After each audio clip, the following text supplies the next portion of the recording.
Salut à tous! Je sais pas si vous avez déjà remarqué, mais quand votre maman meurt, on n'est pas toujours triste. Aujourd'hui, ou peut-être hier, j'étais à la morgue, et puis j'ai dit au docteur « Désolé, je suis un peu en retard !»« Ça va, y a pas mort d'homme !» On a ri comme des cantonnais. Et puis on est descendu à la chambre froide.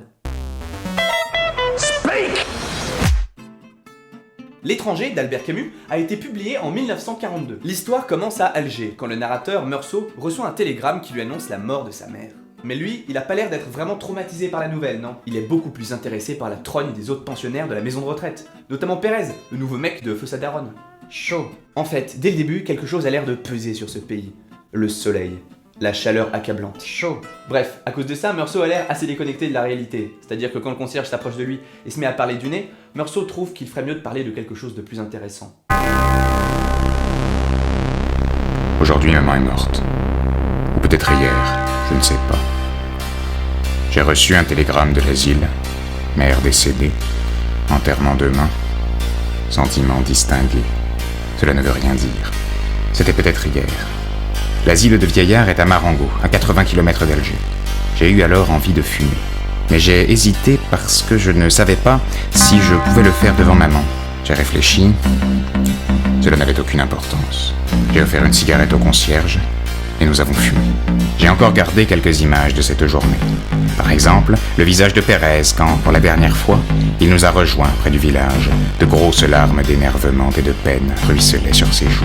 Mais, à cause des rides, elles ne s'écoulaient pas. Elles s'étalaient, se rejoignaient et formaient un vernis d'eau sur ce visage détruit. Il y a eu encore l'église et les villageois sur les trottoirs, les géraniums rouges sur les tombes du cimetière, l'évanouissement de Pérez, on eût dit un pantin disloqué. Encore du monde, des voix, le village, l'attente devant un café, l'incessant ronflement du moteur et ma joie.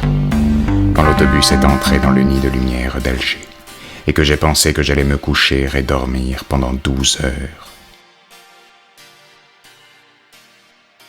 Le lendemain, il se baigne avec Marie, une ancienne dactylographiste à son bureau, et puis il l'emmène au cinéma voir un film de Fernandel, ils rentrent ensemble, et puis...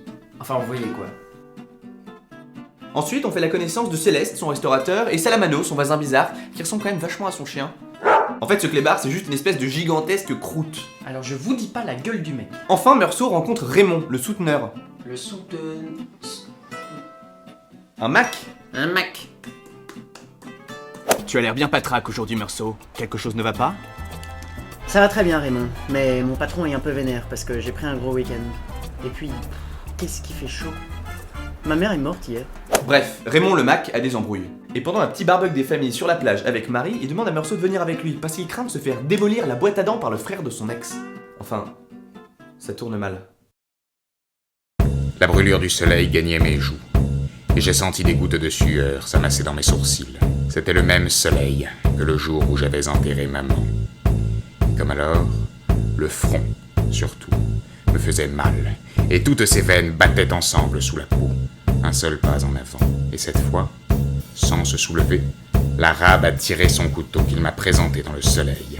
La lumière a giclé sur l'acier. Au même instant, la sueur amassée dans mes sourcils a coulé d'un coup sur les paupières. Je ne sentais plus que les cymbales du soleil sur mon front.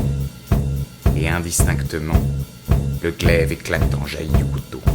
Cette épée brûlante rongeait mes cils et fouillait mes yeux douloureux. C'est alors que tout a vacillé. La mer a charrié un souffle épais et ardent. Tout mon être s'est tendu et j'ai crispé ma main sur le revolver. La gâchette a cédé. J'ai touché le ventre poli de la crosse.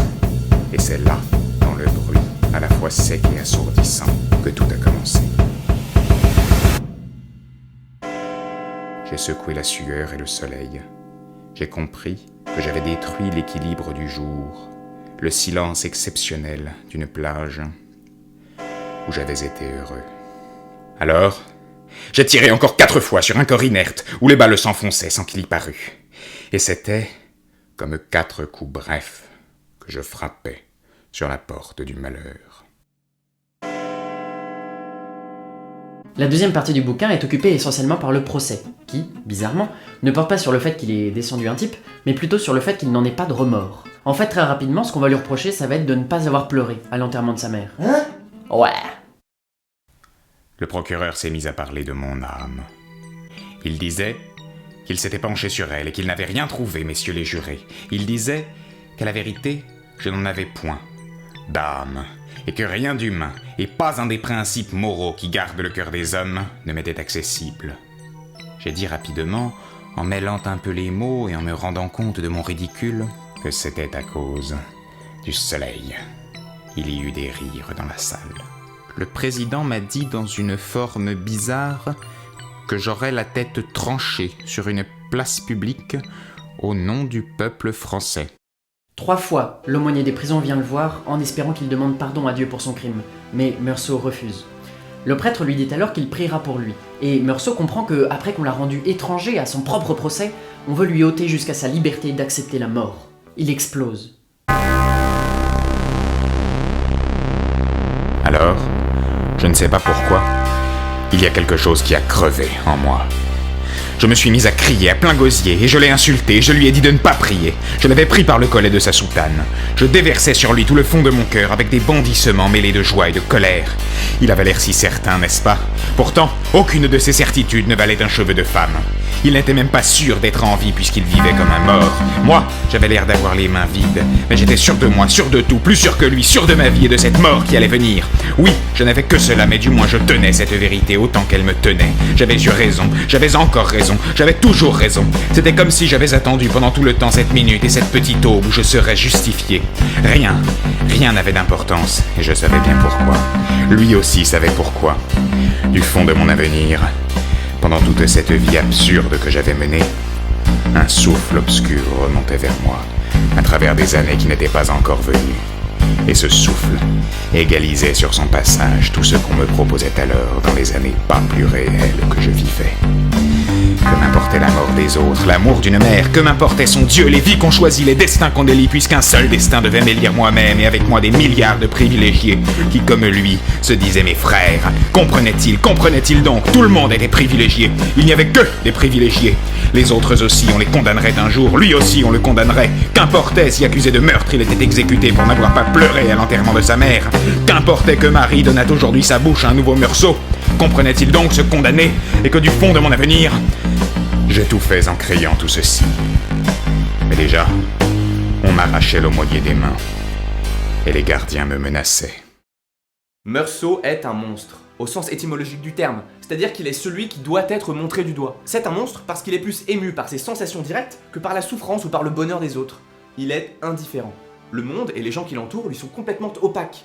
Il ne voit pas derrière des larmes une détresse qui pourrait être la sienne. Il ne voit pas derrière une demande en mariage une déclaration d'amour. Il ne voit pas derrière la beauté ou la mort une question posée par un être supérieur. Il n'a pas le réflexe commun face aux questions existentielles. L'amour, la mort, un remake de Point Break.